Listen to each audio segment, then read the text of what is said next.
Yeah. Oh, okay. Hit record. Well, I mean, music was something early on that you were a pianist at 15, was it? Into piano and orchestra. There's 2 grand pianos tucked back there. I had played classical music as a kind of trained concert pianist when I was in high school. And everyday practice, not too much. It was like half an hour a day, I think, until I was like 7, and then it was like an hour a day until I was like 12, and then I think it was like 2 hours a day until I was 16 or 17, and then I couldn't tolerate it anymore, so I stopped. Yeah. Partly because I didn't like practicing, I was a bit restless, and partly because I really didn't like the people that were involved in classical music. Yeah, right.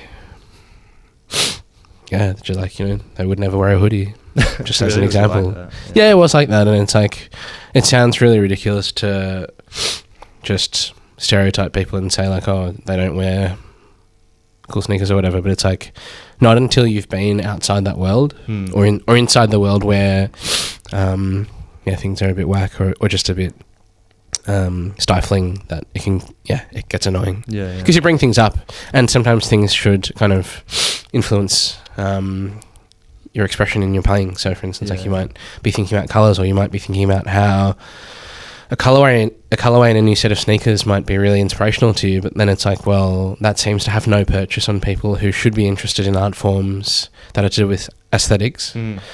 Playing piano is aesthetic, sneakers are aesthetic, but if people can't have conversations between these different mediums, it can be frustrating when they don't want to. So you like bringing up stuff and those kids just weren't like sort of like, you know what I mean? Were you sort of then also getting... I knew not to even bring it up. I mean, on the topic of rap, I would bring up... Like, I think Eminem was pretty big in the late 90s. And I would say, like, Stan is a really great bit of music. Yeah. There's the music behind it, Dido, the vocals, and also the musical element. Yeah. But then there's also the rap, the kind of fictional story, and the kind of, like, how he changes the verses, and he kind of... It starts as Stan and then it ends as him. That's just a really formally interesting bit of, I would say, like, literature. And I probably couldn't analyse it the way that I'm analysing it now when I was 10. But, people just, they would just flatten it all into kind of, it's pop music, and they just weren't interested. Just because, it was almost like, because it was popular, then we're not allowed to be interested in it. Yeah. And it's just funny because, like, the word Stan now is so... Like, that word has taken on a new meaning of its own. That's a very deep meaning and a very complicated meaning. And Eminem is, he's a very important artist from a very important city. But, yeah, people in this little kind of... the classical music world, or even sometimes the literary world, or even the visual art world, they don't really like to talk... or think or exist outside of their own little kind of thing, and it's it can be kind of shit. Because that's interesting though, because you do so much. Like, you are a painter, writer, like rapper. You have soon to be rapper, but like you have all these different. I only do covers though. What's that? I only do covers for only covers. Yeah, right. Stan. I only do Stan. Yeah. Who else you listen to back then? Who? I mean, I'm most curious. Top 3, like who's your? Oh, top 3. I mean, there's only a top 2, right? Oh, what? Nice and big. I would say Tupac and Biggie Smalls, but I feel like when people talk about rap music, it can kind of... That's probably the first time I've talked about that I've said it Tupac out loud, and I don't know, claiming an affiliation with rap music is, it makes me a bit uncomfortable. Yeah, I feel, I do, especially in Australia. Because I haven't talked to my mates about that, because we're like, I'll listen to different genres, but I feel like a lot of my teens it was hip hop, and it is pretty weird, listening when you think about it. I mean, like growing up and living south side, and you listen to, but I think there's parts of it that I don't know. Yeah, it's a bit like if you've ever been to Japan and you eat pizza, and there's just like combos, and the cheese is not the same, and the dough is really sweet and whatever, but there's no real language to describe that translation. And I feel like similarly for someone like me listening to rap music, I'm calling it rap, and I'm trying to catch the vibe and use some of the language of it, but there's actually this huge translation process going on in culture, and we don't really have words to talk about it other than that it can make people cringe. And I wish I could say like, oh, I like rap, but it has like effect X, and unfortunately I'm going to be speaking it through this lens X. That seems kind of a bit overly sterile, but yeah, rap music is awesome. I still listen to it, and I think what's weird is like, on the one hand, it is weird to talk about rap music sometimes because overly identifying with it is can be for the wrong reasons.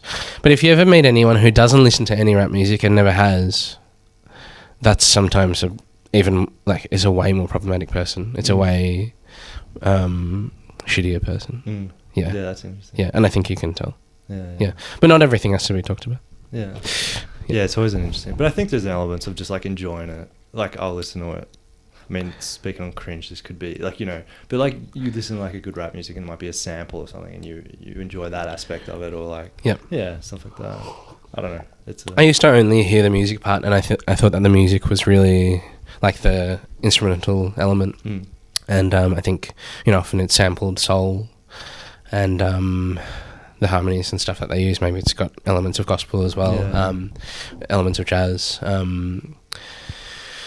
elements of R&B, like historical R&B. And I really love that sort of music. Yeah, I'd say I really love black music. Maybe more than I love rap music, especially rap music more recently. Yeah, I don't really understand a lot of young rap music. I don't understand the vibe of like it's cool to be a criminal almost for the sake of it, just to get likes, and I don't really understand that. That's a whole other thing now. So like growing up, going back, so you were doing that till you're 15, and then it just was like, this world isn't for me anymore. Like, were you painting at the time, and like were you I was just at school in Melbourne? I was at school in Melbourne. I was at Melbourne Grammar School. And it is a fairly academic place, but I'm pretty academic, and I liked studying, and my parents also were like pretty how do I say it? It was just assumed that you would study well, that you would be good at study. Not even that like you would necessarily do the hours, like, but just you would get good grades. It was assumed that you would kind of get A pluses. And sometimes I found that easy, and sometimes I found that hard, and sometimes I couldn't be bothered. But more or less, I was into it as well, and in that way, I was quite typical of a Chinese migrant. I also really liked electronic music and going to nightclubs, which my parents weren't that into at all. I wanted to be a DJ, and I still kind of do. But that didn't happen, and I kind of did my VCE and tried my best, and I thought if I got a good VCE score, it would be okay for me not to go to university. Like, it was proof enough that I could kind of study and knuckle down, and that I was reliable. But my parents didn't say it that way. My mother didn't say it that way. She's a doctor. And it still annoys me that I kind of had the opinion surrounding me that university was the norm. So did you feel that pressure, like, from your parents being like, was that I don't know if I had that pressure. They gave that pressure quite a lot. Like, as an example, my mum was like, we don't have that much pressure on you, but we don't have that high expectations, but you have to get 99 for your VC. Did you have other siblings and stuff too? No, I didn't. I was solo. And I was I was playing the piano as well. But I did go to uni and I did architecture because when she wanted me to study medicine when I was younger, I deliberately failed chemistry so that I would not be able to study medicine because I didn't want to be boxed in. And that was a good way of not being able to be boxed in, because then you literally can't progress to the next round. So, you know, if you just sit through the test and just flunk it, then it's all good. I don't know if looking back that was the smartest thing, because now I actually do really like science. But yeah, I do wish that more parents were more open-minded, or even just more disciplined at understanding how to educate their children. I think that sometimes, it's like, oh, I wish they were more caring, or like, you know, knew me better, or like loved me or whatever. I think they're actually slack. I think that parents who don't understand about the diversity of the futures that are possible for their children are actually just lazy, and they think that by doing the one thing that they do well, for instance, like the work that they do, like say, you know, whatever their career is, they think that by putting all their effort into that one pot, they have the wisdom to educate their children or to show their children a better way. But actually that's a type of laziness in choice making. And they say, well, we're going to make one choice, which is to load up all our intelligence in this one thing, and we're going to make the choice to not think in other ways. And we're going to be, you know, kind of autopilot. But yeah, I think that a lot of parents are lazy in that way, and shame on them. Yeah. So you're trying to, I mean, you've got kids now. Is that like... Shame on me. Yeah. But do you think, like, are you conscious now of, like, everything you just said of... I mean, I know your kids are still pretty young, but, like, all that sort of stuff. Yeah. Do you have kids? No, I don't. No. There's a weird thing with parents where you don't really want to make too many big statements, because I think if anything happens to your kids, it's going to be like... It's kind of pretty bad mud on your face, like egg on your face. Yeah, I try my best to be open-minded to different possibilities in the future, to the ways that they are kind of both intrinsic to their personalities, but also ways that they can be guided. Sometimes, I try to be forceful or disciplined. Sometimes I try to be open-minded, but there's kind of generic things that any parent would say. Good and bad parents would both say these things. So it's such a fine line, though. Like, you know, I don't know. Like, obviously, you're stepping into it, and I'm sure so much comes up that you're not even like, you know, it comes up as it comes up. You can't really prepare for, like, you know, I don't know. Just yeah, it is. I wish you could. Maybe that's one thing I would say. I wish you could prepare a bit more. I wish people did prepare a bit more. I wish, especially blokes. Like, I don't think it would be that bad to have nappy changing class once in high school. You know, that'd be amazing. Yeah, like most people end up having kids. That's just kind of factual if people are to continue. I don't think having kids is mandatory. I don't think it's that great or that redeeming. But we try a lot of things. You know, we have like home ec class. We have like sports. You know, you go to private school. You fucking tried 100 sports, you know, like you tried sports that people haven't heard of. So it's like pickleball and shit. Yeah. Pickleball 20 years ago. No, exactly. But yeah, it's like, changing nappies is way more normal to society and life, and I would say more helpful than like me, an asthmatic kid who I do like sport, but I'm pretty bad at it. Like, did I really need to do cross country that many times and kind of come last? I should have done nappy changing class and been really good at it. And they should have had like nappy changing like races or something. You know, and all of what, you know, nappy changing is one really obvious example because it's kind of getting your hands dirty and it's kind of yuck. But they could throw in a bit of that kind of stuff. And it's not necessarily like, oh, family values or whatever. You don't need to frame it as that. It's just like literally, can you change a nappy? Like, real life shit. Because I think back on school and stuff. I didn't have any. I wasn't that great at school. I didn't think I found any passions at the time. That's probably come the last 5 years or so. But like, I can't think back on much. Is that including? I know you played footy. Does that include footy? Yeah, include footy and everything else. You know. So you were you passionate about footy at school? Yeah, for sure. Like that was like my. But I went to a public school, so it wasn't like a every week thing like it is at maybe some other schools. But like obviously that was my main thing at the time. But in terms of like schooling, like there wasn't anything that drew me in, you know. Yeah. So but yeah, I just mean in terms of like, yeah, schooling. I don't think a lot of people, like I talked to a lot of my mates, and I don't think there was a lot of teachers or, you know, subjects where it's like you learn as, like I've learned more the last 5 years just working, doing this, football, like so many, you know what you were saying of just doing so many different things. I've got a bag of nappies out there. We can get into it after this and get ready. But yeah, you know what I mean, most of growing up until you're kind of like in your late 20s is kind of it's not a waste of time, but it's kind of like you're just kind of like sitting in the stew. Whether it's the stew of your family life or like sitting on the couch or like chilling or, you know, or just doing something you don't want to do. And so it's like among all of that, yeah, you could throw in some really different stuff, you know, like I've got ideas. Yeah, I think like as an example, I think they should, I was just thinking about the most radical ideas that they could do to change shit up. It's like, how many people row in Melbourne? I think rowing is really cool. And I was a cox for a hot minute. I was a bit fat to be a cox, but I still did it, and I really liked it. There's something very exciting about having these like kind of big blokes drag you through the water. But down near South Bank, there's like 8 rowing sheds, and yeah, they're kind of special to Melbourne.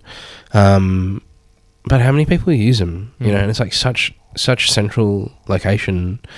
I think that should be an AI hub. So just putting it out there, and throw in some nappy stuff as well. I'm liking these ideas. So yeah, rolling off. No, but I like what you said about like the 20s being like in the stew of whatever it was, family. How old are you? I'm 25. Yeah, cool. And I feel like I'm sort of in that, like, I don't know, of just taking in, trying different things. If it's this, if it's work. Do you live with mates?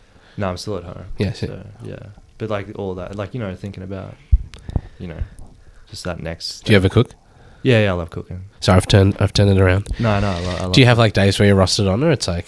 No, it's more. I'm just feeling it. You're the rock star. Yeah, I'm if you're feeling those pad thais. Yeah, No, I love cooking's like something I think more people should do and try. And I mean, your food, obviously, for you, like this whole recent series is centered around food and restaurants and that sort of thing, is it not? Like, yeah, I've always liked cooking, and I think that's one thing where Australia's pretty good. I think most people, have a good relationship with food and being healthy and fresh produce and stuff, and they know, even if they're kind of like, you know, Macca's on Sunday morning to get over a hangover, like they know that that's not the ideal way to live consistently.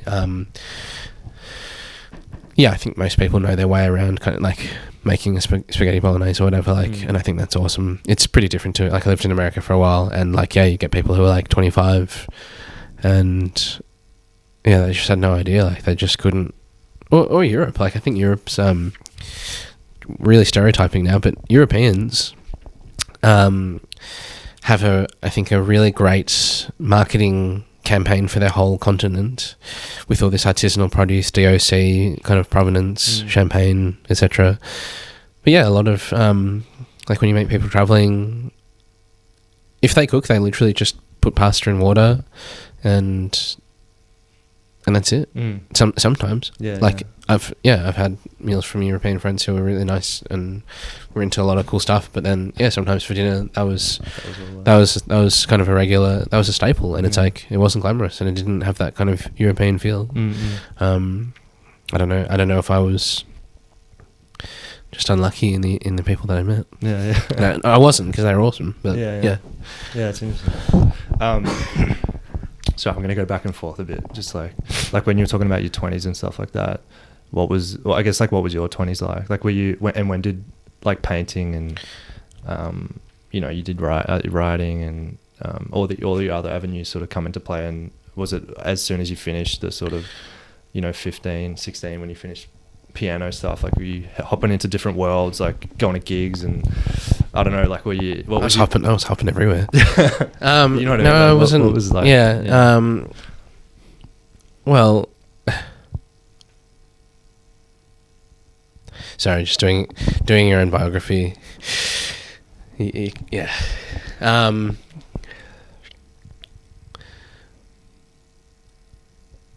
I think around when I stopped playing piano, I went to parties a lot more and also nightclubs, and I really, really liked them. I really like feeling free and disinhibited. And I really like house music, including commercial house music, which almost no one will admit to, but it's really great. Because commercial house music is, half of it is made to be commercial, and half of it's just stuff that has more underground roots that's just become popular. Yeah, I really like nightclubs, and I was going to ones that now I probably wouldn't want to go to for all sorts of reasons. But that kind of became a really big commitment of mine, and I would go by myself, and I would go with friends, and I always made sure to drink as much as I could, and eventually I moved to America because I wanted to study a master's in fiction writing. But my commitment to going out was still really strong. I think that being in spaces that are very freeing for your mind and taking them seriously and being there to think and to observe and whatever, it's really important. I think the nightclubs are some of the most important spaces, civic spaces in our society, because it tells you to, on the one hand, tolerate all types of difference, but on the other hand, people tend to act kind of similarly, and the ways that they act similarly are really good. So most people who go to nightclubs are there to have fun. You get a bit of aggression, you get a bit of something, but these are pretty outlying, these are like 0.001% kind of phenomenon. Even that as a percent in terms of like aggression, that would be tons. It's not 1 in 10,000, it's like 1 in a million interactions is like a negative one. Like if you think about all the interactions that go on in a nightclub, when it's packed, all the different people meeting, going with friends, listening to music, dancing, whatever, dancing together, there are a lot of, each of those interactions is really important and healthy and teaches us that we can live in a mutually loving society. Some people, say that going out for 72 hours is not enough. And those are people who sometimes unable to kind of move on. But there are people who, 96 hours is not enough. And then some of those people end up running festivals. But then, then there are people who might do a whole week straight. And they might be quite unwell. Where did you sit at the time? I'm not someone who can do... I wouldn't go out till past 3 or 4 much. Occasionally I go out till like 6 or 7. Not much though. A couple of times a year. But school, I would go... Was school and stuff still at the forefront at this time? Like, or were you thinking about other... I went to uni for a second doing architecture. Right after school. And then I didn't want to continue it because I'd wanted to go to architecture school because I'd been to this concept shop in Paris called Colette, which was this really beautiful shop that stocked all these different types of kind of really interesting design goods. I was like, I want to build something like that for myself and have all my things in it. But I didn't know that you didn't need an architecture degree to make a concept store, to make one shop. And I didn't know anyone who could tell me that was wrong. My parents didn't know anyone. Like, my mum's a doctor and my dad's a classical musician. Yeah, and I guess they just didn't know anyone in the design world or in the art world or in the film world or in retail. Like, I think like if they knew anyone in retail, it was like someone who was running a 7-Eleven, and that's important and difficult work. But like if everyone either works at a factory or is a doctor or is a classical musician or runs a 7-Eleven, just like that, it's like, basically like Chinese immigrants, they're either doing really well aspirationally or they're not doing as well as they want to be doing, but they're not in any of those like middle occupations. Like you never meet a Chinese graphic designer who's like 60. There's no such thing. You never meet even a Chinese architect. Is like really, really rare because they, I guess coming from political unrest, they're just like, there are only certain jobs that are really, really stable, which is doctor, and they, or lawyer, and they gravitate towards those jobs, or commerce and finance jobs. So do you think all that like unconsciously was playing on you, like those of like needing to be that thing, you know, if it's family or where you're from, and that's it, you know? It consciously played on me. Yeah, because I thought that they were wrong. Yeah. And I would tell them that they were wrong because this is going to sound like a really dry assessment, but their justification was often a statistical one. Their justification was often that so security is the opposite of risky. And they'd be like, it's a more secure outcome. And I was like, secure compared to what? It's like if you are hedging, if your aim is to have a secure job against all the insecure jobs in existence, it's a bit of a rigged game. That's not really what you're after. What you're after is you're not truly after the top 1% of jobs compared to all jobs. You're actually only looking within the bracket of professions, and you're only looking within the bracket of high income earners. And within that, you're actually cherry picking your security based on a lack of total information. And then also within the 1% that you aspire to be in, people may have different norms and they might have different aspirations, and they might want to have jobs that may be even more lucrative but have a different ethos. You know, like Mr. Beast, he's doing really well. And I think that there are a hell of a lot of young Chinese kids who had bad parental influences who could have been Australia's Mr. Beast. And I think had they had the levers changed on their freedom and what they perhaps were encouraged to do, I don't think Mr. Beast is like particularly redeeming. But then I also don't think that, like, you know, certain types of surgeons who only do some types of, you know, voluntary procedures are particularly redeeming either. So it's like, don't you think then it's really just like on the individual then to find their meaning in whatever the thing is? You know what I mean? Like, you could be a gardener for your whole life and like find them, like you could be at a state where like you could make that an art form and that means everything to you. You know what I mean? I don't know. Like, that's just an example of like, or like Mr. Beast could be like, I don't know. It's just, do you think it really is just down to like? Well, I think that, you know, if you and your mate or your parents have a different exposure to all the different things in the world, like, so say if you want to be like a hedge maze gardener, and I've never heard of hedge mazes. If I haven't heard of hedge mazes, I shouldn't just shit on hedge mazes out of hand. And I shouldn't say, oh, they're lame because mazes suck, or mazes are like dangerous or something. I think everyone, if you're the person who knows more, then I should be humble to that. And if you know even the existence of something and I don't even know that it exists, for instance, like say there's a new, like, you like electronic music, I like electronic music, maybe there's like some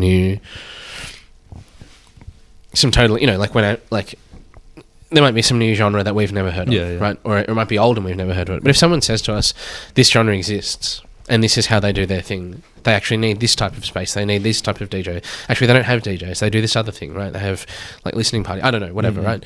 It would be pretty foolish of us to just be like, to be out of hand telling them that from us not knowing, we actually do know, and pretending to know better about something that we know nothing about. And I think a lot of parents, fall into the kind of trap of, because they don't know about that thing. The kid shouldn't go into it or something like that. Yeah, they don't even know. Yeah. It's like they don't even know. They don't even know what house music is. 127 BPM. Yeah. They don't know. Yeah. Like, they haven't heard of 127 BPM. They haven't heard of 128 BPM. They haven't heard of trance music, 134 BPM, you know? They haven't heard of... Yeah, they just haven't heard of all this stuff. And it's like, if you fucking haven't heard of it, if you haven't heard of UK Garage, who are you to be telling me that there's no, like, profession in UK Garage? If you haven't heard of Avicii Levels, who are you to tell me that that's an unsafe life? Yeah. In his case, it was unsafe. Safe, yeah. I get you coming out though. Like, yeah. So was it tough for you then, like stepping into these? It was tough for me. It was tough for them because like, I had to. Did you tell? Like, how did they? I'm telling them about this like whole world where it's like it's not given on how much you might make in the first. You know what I mean? It could be a. Well, like, I think unfortunately I did yeah. Like, how was that whole thing? I did feel some of the pressures, and initially I was making artwork that was a lot more avant-garde and just to use a simple term, weird. I started by making art with my dandruff. For real? Yep.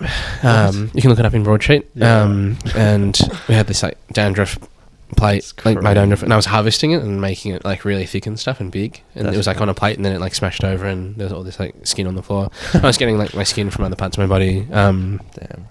And I really like that sort of art, but then it didn't sell. And you know, I could see a life where if I'd been more committed to that and probably had gone out a bit less and spent a bit less time in nightclubs, maybe I could be a more successful like avant-garde artist to do with body art. The paintings I make are not avant-garde at all, and I don't. I like things that are new and pushing the boundaries a lot more than what I make. In the writing that I'm trying to do, hopefully it is a bit more pushing the boundaries, and in the science research I do, by definition, science research is always on the edge, so that's kind of satisfying my interest in new things. Yeah. But I started making art. I started making paintings to actually raise some money for a short film. How old are you at the time of this? When this sort of 23, like I reckon. Yeah. And it was a terrible short film, really pretentious, but the paintings kind of sold a little bit, and then I like kind of would do another show and try to sell paintings, and I tried to do the skin thing. Didn't go well. No one was that interested, and I think like if you just make like a handful of little skin things, no one's gonna really pay attention because that's not a whole practice. And I didn't know that at the time. I was kind of like, well, I've been successful as a pianist. Like I'd recorded with the MSO and stuff, and in my head that was still me. And I thought that I had that kind of almost like stage presence. So I was like, oh well, I'm playing with the MSO, I'm doing my skin thing. Kind of in my head, it's all linked. I'm me, but obviously to an audience they don't give a shit, and they're right not to. But then I did feel that I could be an artist who could somewhat pay the bills, and that has taken a long time to make art that's good enough to warrant an audience, to make art that communicates well. I think like whenever you do a writing class, a workshop class, you often get this thing where people are leaving these little hints in their work, but no one really gets the hints, and they're like, oh, you didn't get it, there's like this secret like portal into a different like universal understanding because of this like these two words that rhymed or whatever. And it's like, is it really there, or is it just poorly like it's kind of just poorly made, and it's not there, it's actually just in your head. And I think I was making art and writing that was not communicating well. But the art that wasn't communicating that well, sometimes when they were communicating well, I could get a bit of feedback from people. Sometimes like they'd be into it, or they would buy it, and that was really redeeming. And also, art doesn't take as long to make as a novel. So like writing a novel, even if you're quick, it's like 3 years, and then you got to like find a publisher, you got to edit it and whatever. Most artists can make a painting in a week, like a small painting, like a week's not, you can make one in a day sometimes. So just that kind of like that feedback loop of people finding my art, communicating something and enjoying it, and asking questions about it, and that kind of went well. And then I found myself back in Melbourne after lockdown, after COVID, and I was painting more recognisable places in Melbourne, and that was helping with the communication and the messaging. And I think people were like, we're getting the vibe sometimes of my paintings, and like people would leave comments on Instagram and say, and they'd point out things that like were in my head a lot, and it was really it felt really good when people were like, they would like say stuff that wasn't like the most obvious thing. It wasn't just like, oh, there's my key of law, and it was more like like the mood is a little bit eerie but also like radiant or something like that. I think like combination, like I have emotions that I really like, and I like to combine them, and that's hopefully something that I'm getting out of, that people can get out of my art. And when they were responding, that felt good, because it was kind of like, well, the message that as an entry point to the art is what I want. I want that to be like I want some people to recognize that. Because you probably you are conveying so many feelings and emotions through your paintings that are probably difficult to, I mean, I know we're doing a chat now, but like they often say like, it's so hard to like verbalize and talk about like this thing, but to have people to finally like, you know, recognize those feelings and emotions. That's what you mean? Like, yeah, people comment, because yeah. And it's also like, we, you know, social media, it's pretty big. And yeah, to have an audience, you know, and it's also something you can look at for a moment and probably get a fair bit of that. Like, you can probably get probably a good 40-50% of a painting, maybe more so in the flesh, but just in the first 10 seconds of looking at it. That last probably 25% might take years to get, and your journey can kind of keep going forever. If you have that relationship with the work where you want to keep looking at it. But yeah, like, a lot of what you get in a painting comes immediately. I think it's visual. It's visual by nature. It's like, I think that's how we're wired, and that probably me as a person, I'm a bit more like that as well compared to writing. And I had also had dreams of doing music, as I said to you, but I was probably a bit more of an audience member as a music lover, and like more of a consumer as opposed to like create. Yeah, I really liked being in that immersive environment, and probably too much so, and you know, there was a time when I probably had to stop going to parties because it was taking up too much time, too much of my life and too much of my mind. And then I kind of tried to knuckle down a bit more with doing painting, and when I paint I listen to podcasts, and that was helping me study for science. So with painting, with doing science, with studying while painting, that was a good balance to take the gas a bit off going to nightclubs. And that was kind of the beginning of becoming a proper artist, I guess, or a professional one. You were drawing from so many different things. Do you think it helped having, you know, you were studying painting, right? Like, to have all these different things, like, you don't have your eggs all in one, like, because a lot of people I talk to seem to, like, you know, have a lot of different forms that they're channeling through, you know what I mean? Do you think was important throughout your sort of journey, looking back now, that you've always had? I don't know, do you feel like when people ask like what you are, like what you do, what you are, is that like a, you know, like, I know it's a loaded, but yeah. No. I mean, you know what you do in a day, and you know, I said that when you're young, you're just in the stew of life a lot, but when you're old, it's the same. Like, for instance, like, people go to work for 8 hours a day. I actually don't do 8 hours a day because I look after my kids for half the day, and we do about 50 hours a week with like half. So we do about 25 hours of work and 25 hours of looking after kids. But then there's another 16 hours. It's like, that's more you know. And so it's like, people don't like.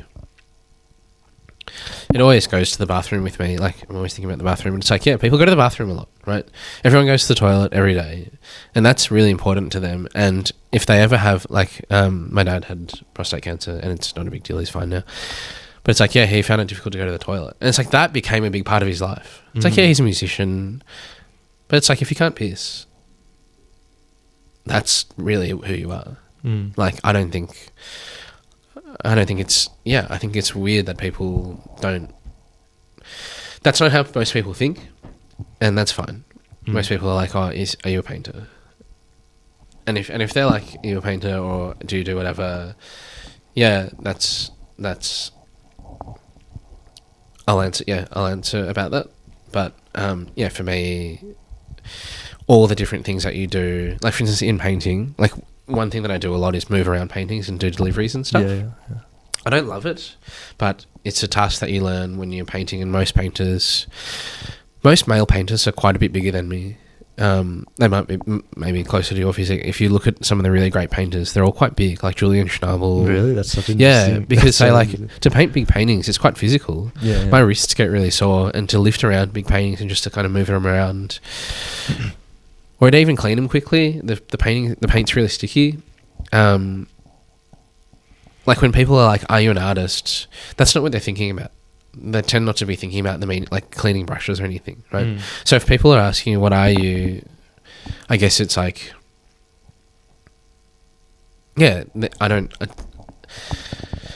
of course we have to have these labels. Yeah, that's the whole thing. They're not top of mind for me day to day. And I also have this project that's been going on since I was like a teenager, where I do kind of I would really like to be a philosopher. And I think if you're going to be a philosopher, you have to have tried many, many jobs, because you have to have thought about all the things that happen in life. Philosophers are people who can comment about life. And so it's like, well, if you haven't done all these things, like I think, as an example, like one branch of philosophy is aesthetics.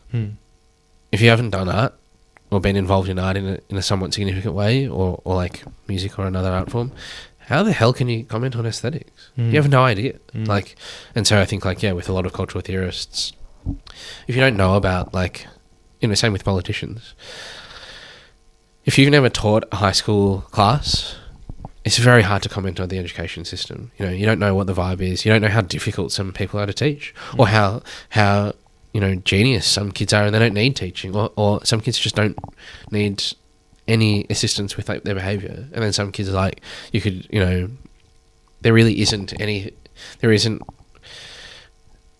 we haven't got the instruments yet to suit what their vibe is, and they're not going to gel well at school. Like, that's some kids. And I feel like, yeah, if you haven't taught any high school classes or school classes, how can you comment? Like, it's just, you know, like, yeah, so it's like the nappies thing. Like, you can't really comment. And so I do want to be a philosopher, and I think part of the journey towards that is doing a bit of everything. And yeah, so you've got to, you know, the big things, you got to do them all. You got to do, like, a bit of writing, you got to do a bit of art, you got to do a bit of science. Man, I love that so much. Yeah, that because I listen to a lot of, like, Eastern like philosophers, and Ram Dass, I'm always like talking about it, but he has a quote of, like, you know, becoming somebody before you become nobody. Like, you see the need to become like this. Like, for Ram Dass, I don't know if you know, he was like an Eastern, he was from the 60s, he passed away a couple of years ago, but he was like a psychologist first, and then he went through this whole spiritual journey, like philosophy, and he did a lot of lectures and stuff, but he went through this whole, he said how important it was to be that thing, to become, hopefully, like, letting go of that ego and those labels, you know, like what you're saying of, like, become a philosopher, like doing all these things, knowing that it doesn't matter, but it does at the same time, and then, like, exiting out of that to, I don't know, do you sort of get what I mean? It's like, yeah, I think which is, I think, sort of what you're talking about, which I think, yes, yeah, it probably can be just something up with life experience. Yeah. It's like, yeah, exactly. A lot of people some people have a thing where it's like, the thing that they like the least, or that they criticize the most, is the thing that they haven't tried. It's like, say, like, real hardcore right-leaning politicians, they really hate, like, LGBTQ, the art, like, agenda or whatever. Yeah. But it's like, have they ever been to a gay house music club? If they have been, and they've been to the parties, and they've integrated in the parties in the way that's normal there, and they came out and they were like, nah, that really was actually toxic and was bad, and it has had bad influences on me, then I'd be like, well, okay, maybe this is, you know, like what we were talking about before. But it's like, I think you should try to experience many, many different things. I think people, like, this is kind of verging on political conversation, but it's like, I don't think enough people who identify as one side have tried enough of the things on the other side. Of course. Yeah. But that's like the whole thing of, like, humans being more alike than like, if you looked at someone on the far left or far right, like, if you really sat them down, I'm sure they have so many beautiful things that are similar, but they're just like holding, or nasty things. What's that? Yeah. Or nasty. But but I'm saying, like, if you let go of, like, that label and identity of, like, I'm this, I'm that, and you really just sat with someone, like, one-on-one, and you really totally, you'd realize how that you, like, what do you think on that? That public discourse and that noise about your identity is it is just for the public, and it's like,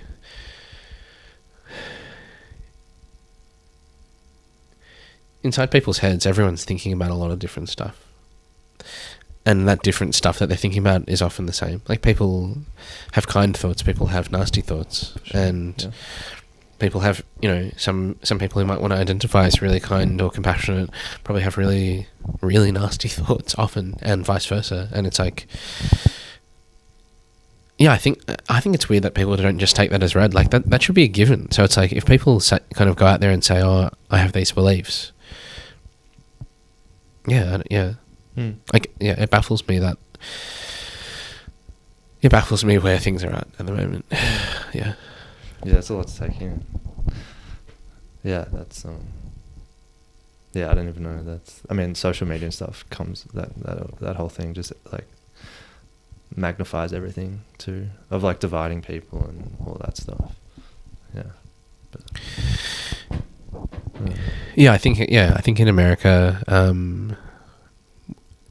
I can mostly speak to my own experiences. Because you lived there too, didn't you? For I lived in for about 8 years. I found it kind of troubling that a lot of people who were the most vocal about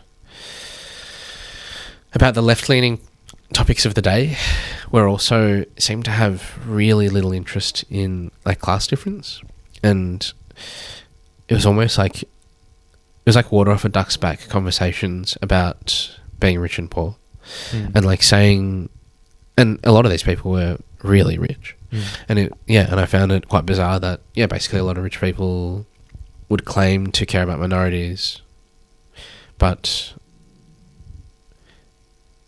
if you were to say you couldn't bring up their own wealth, it was like hidden, but then it was like, well, it was also really obvious, like they'd have parents who were really famous, and then like they wouldn't, they just couldn't cop to it. Like it was like they were just living in this like shell of guilt or something, but then they couldn't do anything about it either. Like they wouldn't go out on the weekend and do anything to change their experiences. They'd just still be going out to brunch, and it's like, brunch is delicious, but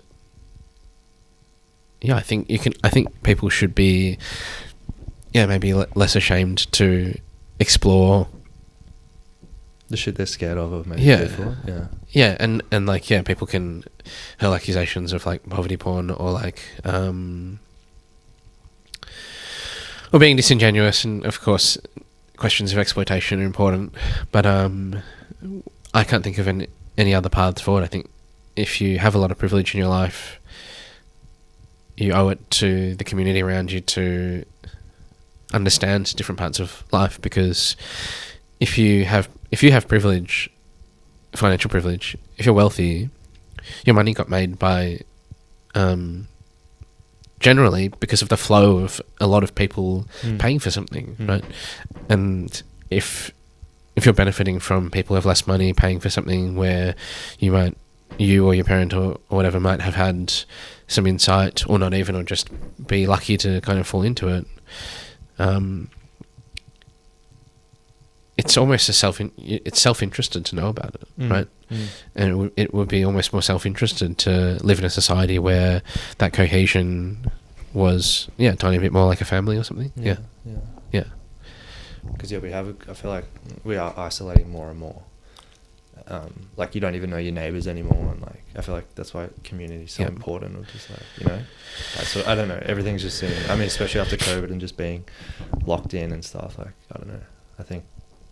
Yeah, it's community stuff. Do you this is reminding me of how people always say, and this came up before because you said you're from Bentley, but people are always talking about the north side and the south side, and it's funny because the north side basically means, so from the Yarra up, Richmond doesn't really count. I don't think anyone really thinks. Yeah, I mean it's north, but if you're claiming Richmond, I think you pretty much missed the boat. Abbotsford does count, Collingwood does count, Fitzroy does count, North Fitzroy, Carlton, North Carlton, Brunswick. What's next? Across Northcote, Thornbury, Preston, Coburg, Reservoir. I think is starting to count. Thomastown maybe counts, but then like Kew doesn't count, right?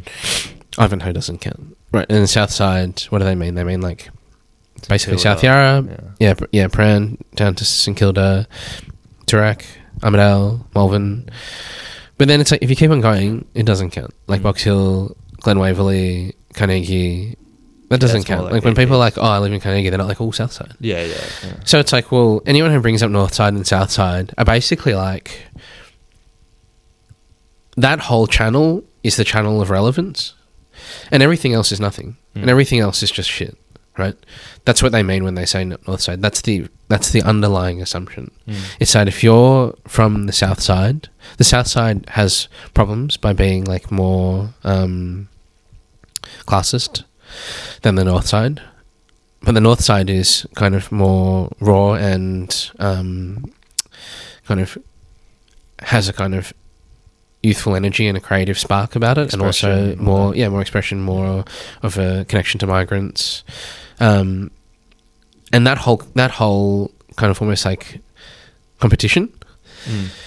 It's like, well, yeah, everyone likes money, so in a way, like, money's good. But then, of course, everyone likes culture and being edgy, and that's good, right? And being seen in cool places. This is what I don't think anyone would say that, but it's kind of inside this kind of debate. But then it's like, well, everything else doesn't count, right? So, like, you know, Warrigal doesn't count, like Albury doesn't count, right? And Geelong doesn't count, right? So there's all that, you know, and maybe Footscray is almost like North Side, it's like honorary North Side or something like, but. Yeah, it's like, I find it really weird that people say North Side, but they're the types of people who would be like, we don't want to disparage different classes, or we don't want to disparage different minorities, or we don't want to disparage people with lesser economic means. But they're actually doing that by saying anything about the North Side, because that northernness is north relative to the river, and it implies that the vertical axis is the most important one. And I still reckon the most beautiful. I said to you before, the best restaurants and shit are east and that sort of thing. Nice. Yeah, exactly, east. East is where it's at. Yeah, but no, it's an interesting sort of look on it. Like, and I mean the recent show that you got to is a lot about the streets and observing like people and restaurants and that sort of thing. Have you always been someone like observant? Like, when you're painting these pieces, are you out on the street like painting them, or you just take a picture and what's your sort of stance on just observing the little details of people, streets, interactions? Have you always been that sort of? I take photos, and I used to just take whatever photo for myself, and then I'd take photos of things that I wanted to paint, and slowly my relationship between taking the photo and the painting and kind of extracting something from the scene for the photo and then extracting something from the photo for the painting, that kind of workflow kind of changed and hopefully got better. Like, I used to kind of make it up in the painting more. Oh, okay. But now, and I don't like this about my art, but I'm a bit more dependent on the reference, and I try to make sure that the reference is really I try to make sure that it's the best, kind of most dramatic, most aesthetically interesting thing I can find, and I try to really try my best to find a good photo reference, and that's not always easy because things are ephemeral, the light conditions, the weather changes, and you know, if you're a painter, you think of yourself in the studio and on the easel a lot, but it's not driving around, and sometimes you're taking photos from in the middle of the road. It's quite hard to find those exact moments that work really well. But I can get the phone out and kind of immediately just crack the unlock it and hit snap pretty quickly. But it's like when your eye can see something, and then by the time you photographed it, it's already gone, and that thing that you saw was a good thing. And so it's like you've almost got to see before the good thing happens. Like, say if a dude with a red hat is walking past a red wall and a black wall and a red wall, you want it so that the dude with the red hat, when he's in front of the black wall, that's when you snap. Because if he's in front of the red wall, it's all gone. The hat's gone, right? So you want to see him in front of the first red wall and go, oh, that'll go, bring it out, and then snap it while that red is with a background that's black. But that is, it's pretty difficult. And that's, those are some of the more difficult parts of like observing the streets. It's you have to, I guess, train your intuition and be quick and not dangerous, and try to be as bold as you can be bothered being, and not take stupid risks, but yeah, you know, like, yeah, I try to be nice to people sometimes when I'm like, occasionally I've had to stop traffic or accidentally stopped traffic, yeah. So it really was like boots on the street, like taking those shots and then transforming them into this series. Yeah. I like to be out walking around. It seems like you're always moving, looking like you said, being observant of everything, and that comes out.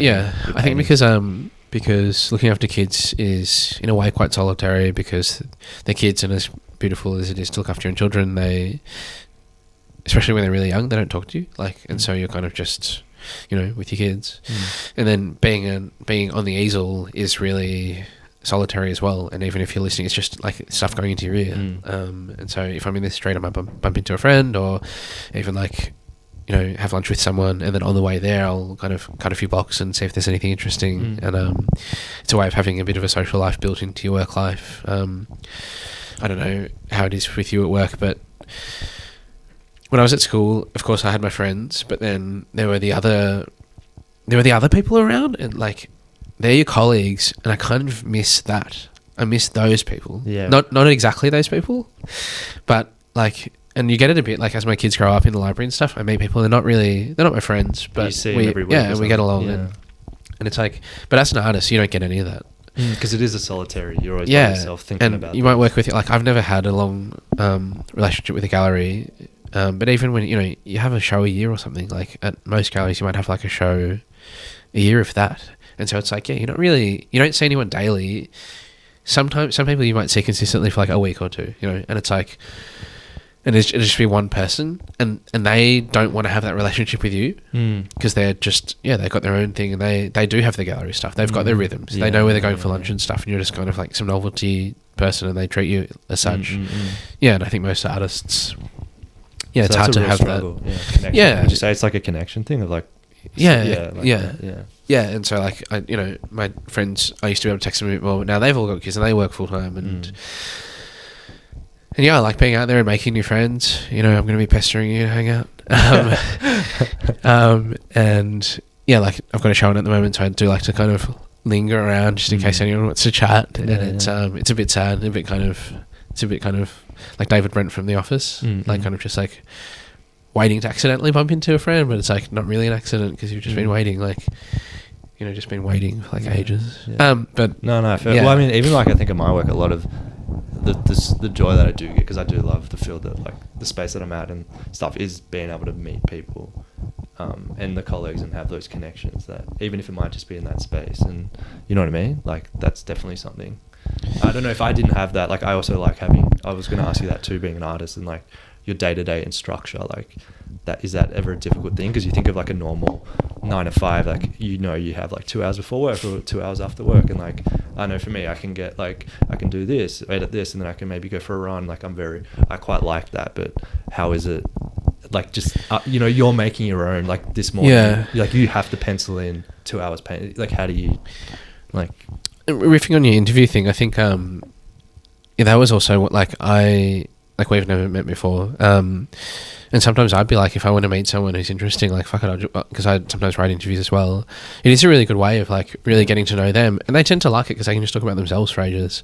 And it's like, it's not appropriate to just ask to hang out with someone sometimes. I don't mean like in a bad way. It's just like, what are we going to do? Like, get a drink? Like, it's not, you know, it's, you don't have the time for that sometimes. True. Whereas it's like, if it's work, you actually can get to meet them. And yeah, I found that as well. I think that one thing about being self-employed, more than being an artist, and I think most artists wouldn't agree with this, but maybe it's why I'm not as good an artist as I could be. But you can always crack the whip a bit harder, and you can always demand a bit more out of yourself in terms of bang for buck. And you know, that phrase is just not an artistic phrase, but I have definitely got the kind of whip cracking boss in my head, because I'm not just an artist. I don't want to just do art. Like, I want to do art, I want to do science, I've got to look after my kids, so I probably have to go grocery shopping, I want to just have lunch with my mates, I want to do my, you know, write my bad fiction, like all of that. So the person on top, he's just cracking the whip. And I think I can say it's a guy because it's me. And he's just like, you need to make more paintings and make them quicker because it's possible, right? If you can make a painting that took you 8 hours a year ago and now it takes you 1 hour, yeah, you get to celebrate that for a moment, but can you do it in 45 minutes? Can you find something about the method where for the same quality, and you have to be very like astute about quality, and quality sometimes is measured externally in terms of like whether people are into your art or they are getting the vibe, getting the messaging, collecting work. But you have to have your own sense of quality and the quality control of how your work's evolving and hopefully deepening as well. So it's like the work's got to get better, and that's a given, right? That's just, that has to be the bare minimum standard. If you're an artist and you're not getting better, like you should think about that. But after that, yes, can you go any faster? Like how fast can you go? You know, and it's like, yeah, you know, and I think sometimes like you're a sports person, I do find myself speaking to sports people and having more of a connection with them sometimes. And I think being Chinese and a pianist, piano is very technical. Thinking about these techniques of like, of what's the rate, what's the speed? Like, you know, if you have like a ruckman and a forward combo who can put one through the goals every 5 minutes, you know, that's what matters. Can you do it every 5 minutes, or are you doing it every 20 minutes? If you're doing it every 20 minutes, what's going on? Why are you losing possession? You know, for me, it's the same. It's like, I don't just rinse my pots willy-nilly. Like, I'm making sure down to the minute, it has to be like as precise as possible. You set your parameters for what you want to achieve in that small time. You know, if you've got a deadline at 11 for someone to meet, you're never going to be late. Yeah. But within, you know, what can you do in that 90 minutes before? Can you finish a whole painting? Like, and sometimes you won't be able to, and that's really disappointing, because if you don't finish a painting, you might have to throw it in the bin. But that's worth knowing, because then the next time you say, well, can I do it in 100 minutes, 120 minutes? That's really interesting. But if you can do it in 90 minutes and you're actually slacking off a bit, it's 80, you know, and you ask yourself, and what types of paintings, when I'm not feeling so great, when I've got a bit of a cold, when, you know, baby's been up all night, are there different types of work that I can do in my different moods? Or when I'm really feeling great and I've just had like maybe like one wine in the afternoon at like some nice wine bar with a mate, is that a false sense of confidence? And will I come out and even if I have 4 hours left, just bash out some crap, and I'll think I'm in the vibe, and then it'll get really mucky and it'll just be really shit and I'll have to throw away the canvas?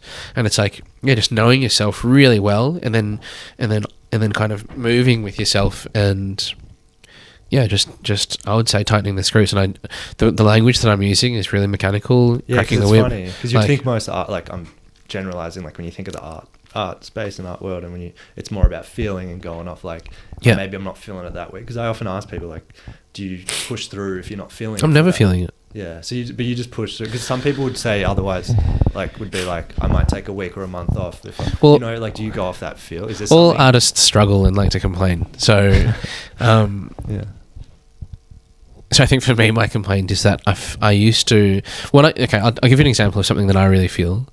Like, I used to go to this nightclub in New York, and it was called Le Baron, and it was like what Americans at the time would say is bougie, and yeah, it wasn't like super Lower East Side. Correct. Yeah, I'm just guessing. Have you been there? I went last year, and I just. Oh, nice. That's right. That's right. Like CBGBs and all that, whatever it is. Yeah. Yeah, maybe it was in Chinatown. And it was like, it's not like an exclusive club, and it wasn't like champagne service or anything like that. But it wasn't particularly underground, and they would play house music, which is what I like. Although in Melbourne, you know, I probably prefer to see.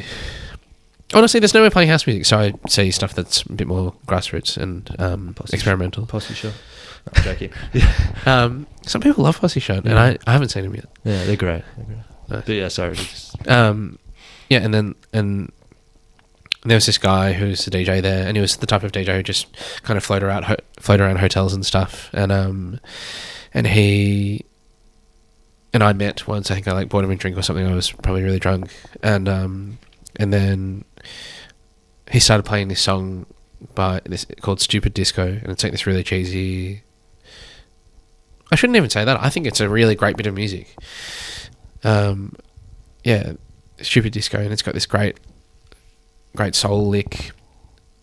And then every time I went, as soon as he saw me, he'd play it. And so it's like I had this like kind of like theme song, and like, you know, maybe I've got a massive ego and this is just an ego all playing up, but yeah, every time I'd walk in, and like I knew the bouncer, I knew the barman, he knew my drink, and I could just see him, vodka cranberry, bang, upstairs, Kieran would play Stupid Disco, and it was just like, this feels awesome. It's like your own sitcom or something. Just like going to the same, yeah, exactly. Well, now that you say that, it does sound kind of like tragic and comedic, but yeah, and it's like, that is the sort of thing I like, because it feels good. Like, that's just a really good feeling, but that's not something. That's not art. That's just a foolish person that's too drunk. That's a person that's just kind of got an ugly side of his ego, wanting to be stroked, going to a place that's a bit shit, that's willing to stroke it. And I mean, it wasn't shit, it was awesome. But yeah, you know, you can't, that's not a career, that's not art, that's not communicating anything deep or important to anyone. That's just you being satisfied and, you know, just bathing in vodka cranberries, like, and so that, like, yeah, I love that. I will always love that. And I think it's an important part of life, and you know, I may not have the chance again, but if I do, I'll embrace it. But I probably won't have the chance, to be honest. But yeah, I don't think that's art. That's just being indulgent. And I think the song is great. When they were making the music, that's art. You know, the people who designed the club, they did a good job, and they knew how to get a audience that was like good fun, and that's closer to art, or something great. But yeah, for me, I'm not looking for those peak experiences. I'm not looking for those feelings that are like really heady or kind of enjoyable. I'm not looking for joy when I'm making art, and I don't need it, and I don't need so what do you look for then? Like, what is it, do you think? Like, why do you... I try not to have a mood. I try not to have an emotional feeling. That's amazing, I don't want to be sick. I don't want to be really, really exhausted, because if I'm really exhausted, I might be more likely to be angry or get frustrated with, like, I drive around a lot to get to places, and then, like, road rage is real. Other people's, not mine. And yeah, there's so many people U-turning in the middle of the road from the left side, from the parking side. I think it's gone up since COVID. Yeah, right. I haven't noticed. It's, it's probably because you're doing it. And like, it fucking kills me. I do get really frustrated and now I've learned how to, you know, I'm a musician, so the horn comes quite naturally to me now. And I've learned to just let it go on the horn a little bit. It's like, if people are good, I like to use the blinkies and like be really nice to people like you go and stuff. But as soon as anyone fucks up, if they fuck up a little bit, I'm like, okay. But if they fuck up really bad or are really rude, I'm just like without mercy. Bang. I'll do one long one, stop, and then a really long one. Yeah, right. And that's bad. Like, that's bad. That's aggressive. But yeah, so that, you know, I apologize. But no, I get it. So so it's like, I don't want that in my... Yeah, that's probably the only... that's probably one of the only emotions I do feel, and I try not to feel it that often. It might be like every couple of days, a blip. Does it feel like work to you though? Like painting? Using the horn? Does it feel like work? Like, yeah. Yeah, it does. Yeah, it definitely feels like work. Yeah. But this is coming from a person who hasn't done much work other than this. I've done... On the topic of just trying a few different things... I had done little stints in different places. They were, often more for the experience. I had, I have a mum who is very happy to support me financially, and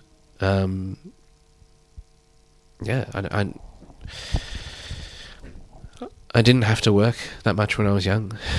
Now I do. I think a mate said to me, you have to work one day. But I always found it weird that it'd be like... Growing up, I had quite a lot of friends who were relatively affluent. But then they always just wanted to work the same boring jobs that their parents wanted to work. And I was like, well, if that's what being affluent does to you, that's mad. Like, why would you want to just recreate being really boring corporate dude. Like that's just crazy. Like, how is that? That must mean that there's something wrong with having that amount of money in the first place. Because if you have tons of money, and then your children just want to have a really boring life and be short-sighted, then that means that having that much money is shit.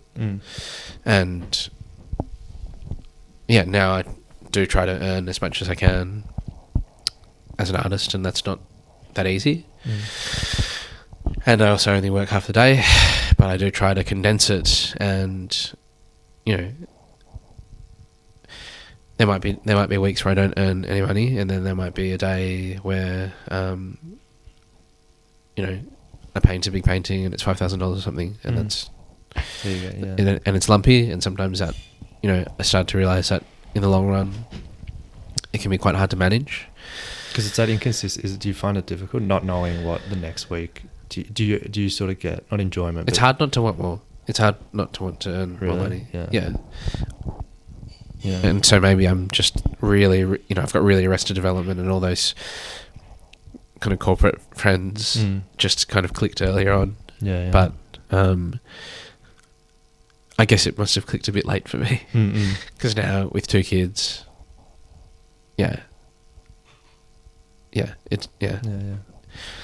But how what do you find about that? What, in terms of? Do you feel like some people just assume that everyone wants to make as much money as they can, and other people are just like, well, they don't think about it. They're just like, well, I do what I do, and I don't really think about maximization. And then other people are like, well, it's not right to earn tons of money. And I think for the most of my life, I've felt a bit of the last two, and then now I feel a bit of the first one, but I still feel the last two a bit.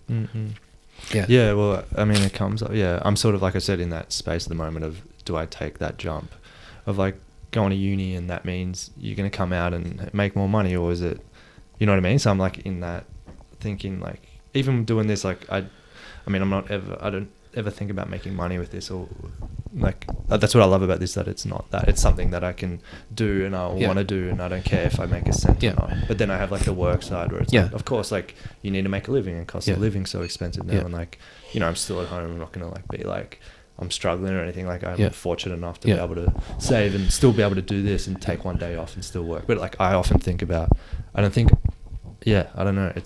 I guess it depends on. Yeah, I think like for instance, like you living at home and also doing some stuff like all this podcasting for free, basically, or not wanting to get paid for it.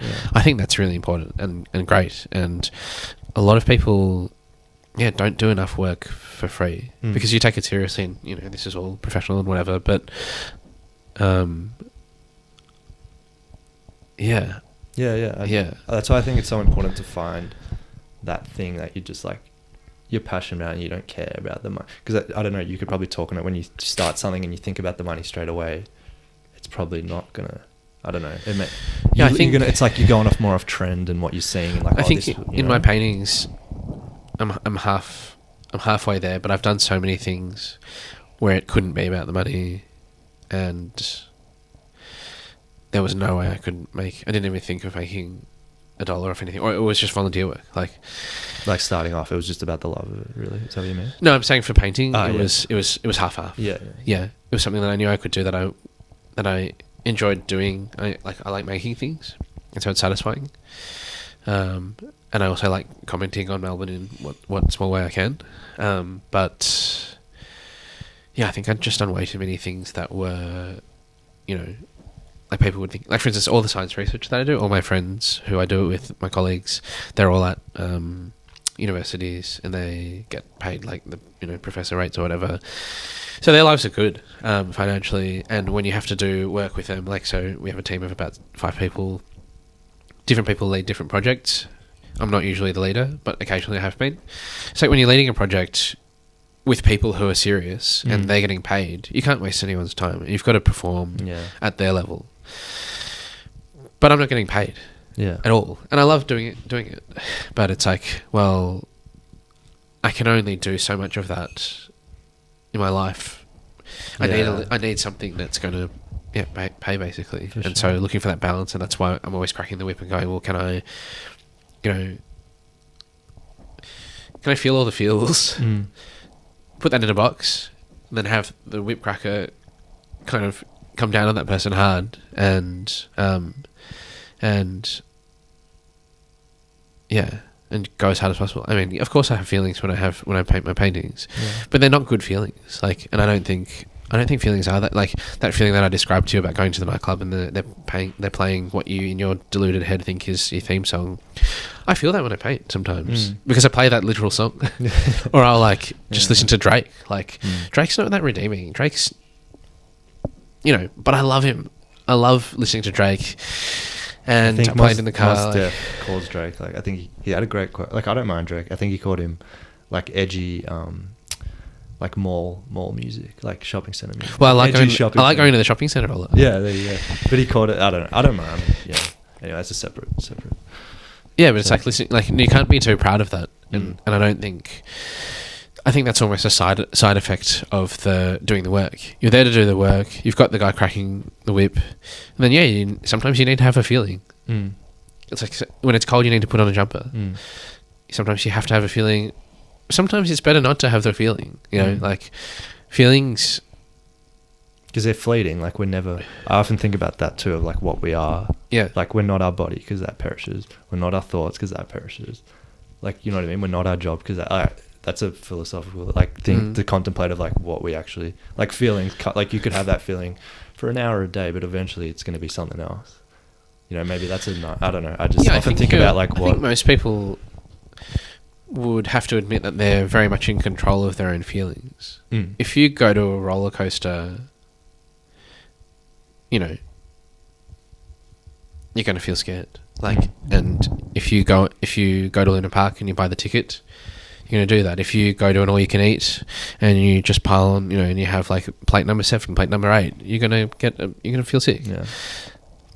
And everything in life is that. Like, there isn't a single part of life that isn't a little bit of that. Yeah, there are some things that are out of your control, but yeah, I think that. Yeah, that's interesting too. Yeah. I think that to some degree.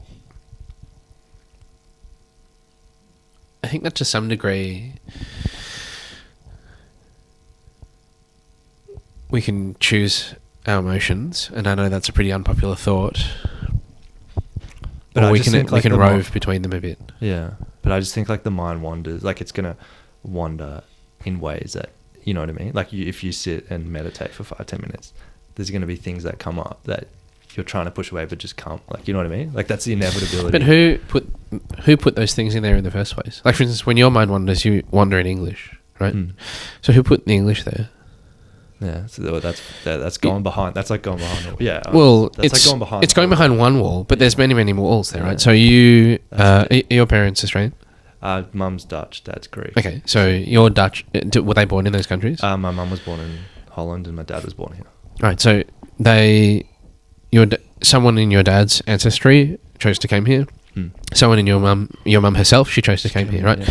And so when they had you, they made the choice. They probably didn't say it out loud, but they made the choice to have you think and have all your future thoughts predominantly in English, right? They basically kind of unboxed you, and it was the English version, right? No subtitles. So when you have your thoughts and you have your wandering thoughts, I don't know how many wandering thoughts you have, or even if you have intrusive thoughts, that they're in English is actually someone's choice to some degree. It's not 100% of the case. Yes, there are kind of, we could talk about like really bad fringe cases, but to some degree, your parents chose that for you, right? That's weird. I've never thought. And although they can't have predicted exactly what Australia was like, you have a vague. What they didn't do was, like, they didn't take you to the south of America, as an example. They didn't take you to Texas, as an example. They didn't take you to Beijing, right? Your mum and your dad, and they might, and maybe it's a non-issue because they couldn't have met you in Beijing. Like, they might not have met each other, right? Because they met here probably by chance, right? And so it's like all of the choices that you inherited those choices, but at some point along the way there was a choice. And I don't think that it's wrong to acknowledge that.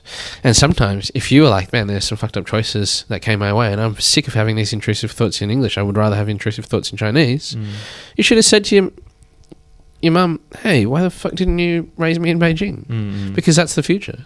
if you were to be thinking that way. Yeah. As an example, just as an example. Yeah. But yeah, I think that's people. Well, that sort of touches on like, I don't know if you ever met.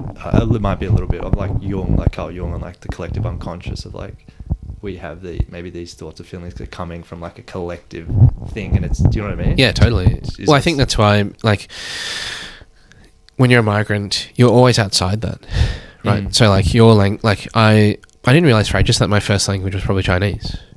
Do you speak Chinese? I don't really anymore, but I speak English. But I realised that because my daughter now, she's 3, she speaks quite a lot of English, but I wasn't around English speaking people until I was about 3. So I was like, I must have just been speaking Chinese, right, with my grandma and stuff. And so you get all these ideas, like there's a lot of words in Chinese that there isn't the exact word for in English, right? And Chinese has no tense. So there's no past tense. So like the concept of time is really different. So there's a lot of mentalities to do with the Chinese language that I think I have. Like, Chinese people tend not to talk about emotions that much. There's no word for fun in Chinese, right? I think I don't see those things as necessarily good or bad. And even if they were good or bad, that's a separate conversation to that it exists, right? And so it's like you're going to be guided by a lot of these aspects of your thinking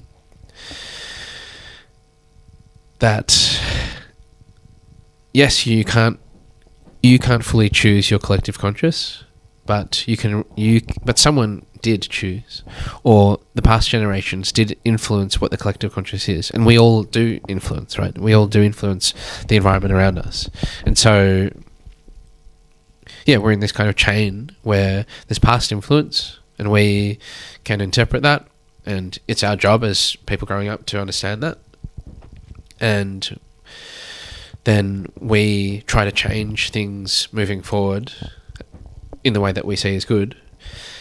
Don't you think then that sort of goes into like, we're all like, it is a bit cheesy and cliche, but we are literally all one then? Like everything that's ever happened, anything that's ever been past is coming down to this moment of like we are, but it's uncomfortable because it's like, if we're all one, we're also all the shit things.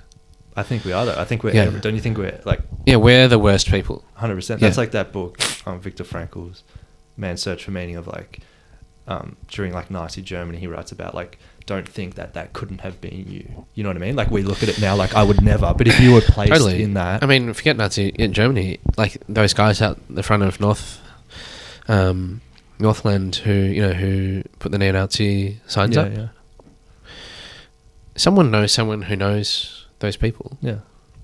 I just think we're all capable of like, it's a deep thought of like, but can be you. I don't know. Do you like? Well, I think it doesn't even need to fully be you for it to be exactly. your neighbour and for you to condone it. Exactly. Because, or for you to even like be pushing it. Like you don't have to be. If you're selling bread to someone who's doing atrocities, you've actually got the better life because you don't have to live with doing the really fucked up thing, and you're just benefiting from them. So, yes, the atrocity, the act itself is an atrocious act, but in some ways, your culpability is it's lesser with reference to the types of acts. You haven't done an atrocity, but your relationship to the atrocity is still one of benefit, and that's probably a preferable life. Like that sounds obvious, but it's like I would much rather be the person who's benefiting from atrocities and in a way perpetuating them, right? Because you're innocent, and being innocent is a way easier thing to live with than being someone who's committing really atrocious acts. And so I think like innocent people, this is kind of a weird paradox, and this is the first time I thought about it, and because we're talking about these quite heavy things, but it's like a lot of innocent bystanders or innocent people are really guilty for something else. Of course, exactly. That's what I mean. Like you look at someone, like you shun down someone that's like on the street having like doing heroin or something, but like, you know what I mean? Like that could that could be you, or maybe you've done something. You know what I mean? Like you could be only 2 steps away from maybe being that person. You know.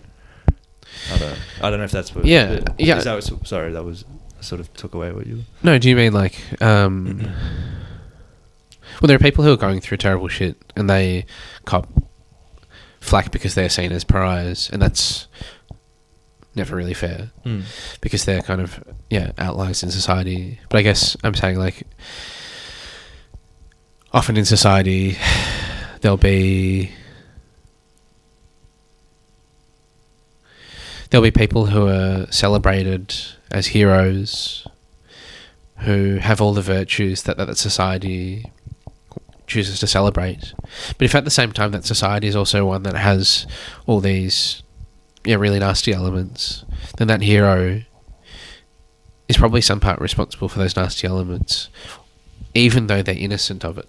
They're innocent of the acts, but something to do with that whole system where they're connected, because people who are heroes and people who are like have really big public profiles, they create a lot of they impact the way that people act more than if you're just an anonymous person. And so something about their impact, even if they seem heroic, down the chain, that might have created a big fissure in society. So say if you've got someone who seems really, I'm just going to use a totally generic examples, someone who seems really brave and they're advocating one thing that seems really positive, but the way that they do it makes people feel ostracized, right? Let's just say someone says, stop eating bacon, I don't know, as an example. But that's ostracizing everyone who sells bacon and egg sandwiches as a part of truck stop cafes. That person is somewhat heroic to want a better life for pigs and for the environment. But the ostracization isn't heroic, but it's also not a crime. You're not guilty of, just making someone feel bad isn't a crime, and I don't think it should be one. You're still innocent and you're probably a hero. But if something to do with the festering of demonizing people who, just as an example, sell bacon sandwiches, or who really love bacon, or maybe there's a culture of like bro food, or there's a culture of like eating raw food and eating raw liver and being the liver guy and all this crazy stuff, and there's another culture developing in tandem, that hero played a role in the kind of calcification of this other culture. So they've got it more. Exactly. It's dividing it more. Exactly. You see that now so much. Exactly. Yeah. And so in that other culture, maybe there's someone who does something that is a crime, or that is like the opposite of being innocent, that is something really atrocious, and does something that's really toxic, let's just say. Some toxic act that's violent, that's aggressive, that's, antisocial. But they are linked. So I think if you're going to be someone who, quote unquote, fights the good fight, you better fucking do it really well. And if you think you're good, you have to do it in a very precise way that creates very little ostracization. If you're going to be fighting for identity politics, fighting for environmental causes, fighting for justice reform, or any of these great things, you have to be as stringent on yourself in terms of your social responsibility as you are passionate about the beliefs that you have. And in that stringent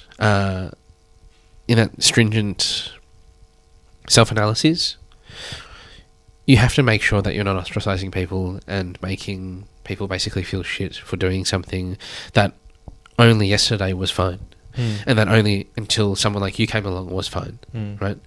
A lot of progress happens very quickly, and it happens not to do with any real thinking. It's more just a vibe.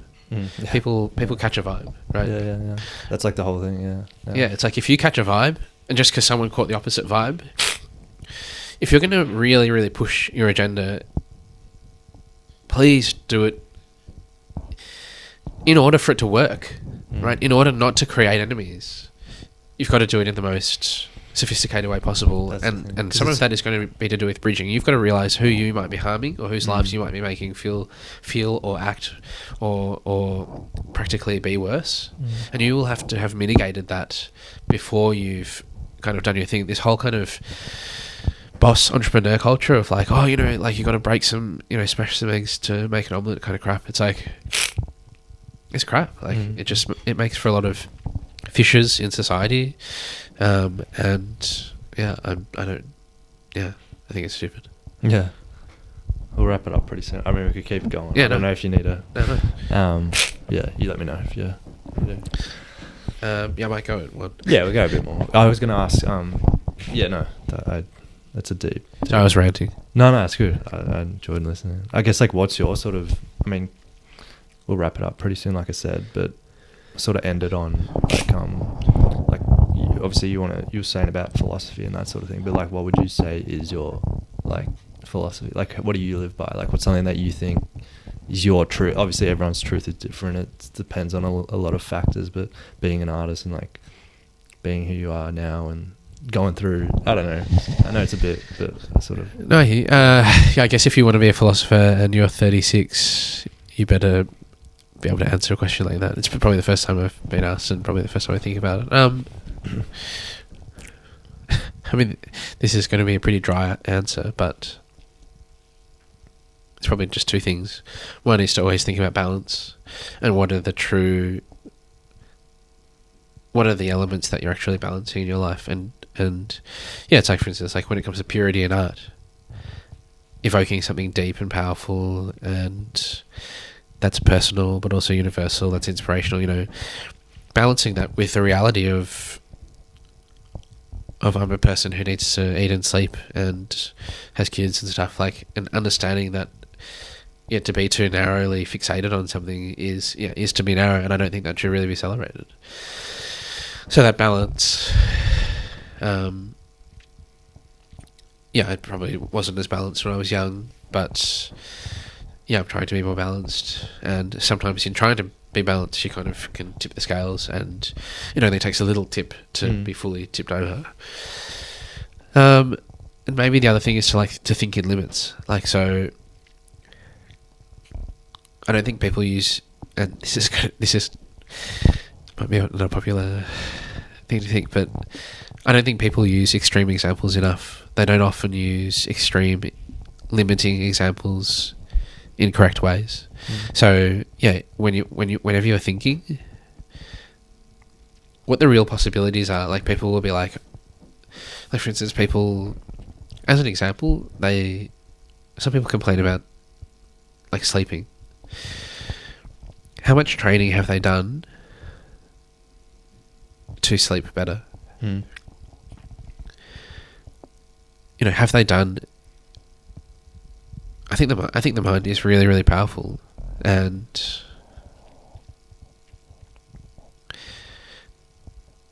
yeah, I guess this. Yeah, as I'm thinking of this, it sounds kind of unpopular, but I think that the mind can be really powerful, and one of the greatest things that inhibits the mind is just the belief that it is inhibited. So just thinking, oh no, I can't do this. Oh no, that's not possible.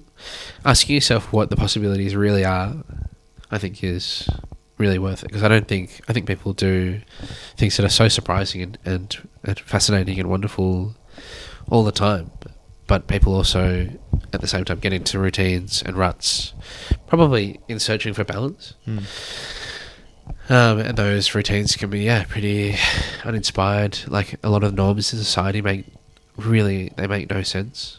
Like, people do things, they act in ways that are so baffling in how boring they are, or cruel. And I think people are kind of used to they're just used to things being a certain way, and it's like, you know, just as an example, you don't have to clean your room. You don't have to clean your studio ever. You know, you don't have to have a toilet bowl that is as good as something you can eat out of. I think we live in a world that's, like, so fastidious with cleaning, and it's like, why does it have to be like that? It just like, yeah, maybe if you're, like, forking out to go to a really nice restaurant, but it's like, how much time and materials gets wasted on cleaning? Like, you know, like, it sounds weird because it would be unpopular, but it's like, do we all need to wear? Does our skin need to be that good? You know, everyone's, like, got these skin routines. Like, why does your skin need to be good? Why can't your skin be a bit flaky? Like, what does it matter? It's just so bizarre that people even care about. We just get so used to those ideals and we need to see him in like everyone or everything, like that perfection and success. Yeah, like, it's like, but it's not perfect, because it's like, because nothing is perfect really. It's not even close to perfect, because are these, like, if you cured cancer, sure, you can do a skin routine. That's what I feel like. It's like, if you've done something really, truly worth idealizing, if you're just a regular person, why the fuck does your skin need to be so special? It's like, it's crazy, you know. I find it so weird. It's like, yeah, but I mean, this is the guy who was doing the dandruff art, so, you know, maybe I just have bad skin, bad dry skin. Yeah.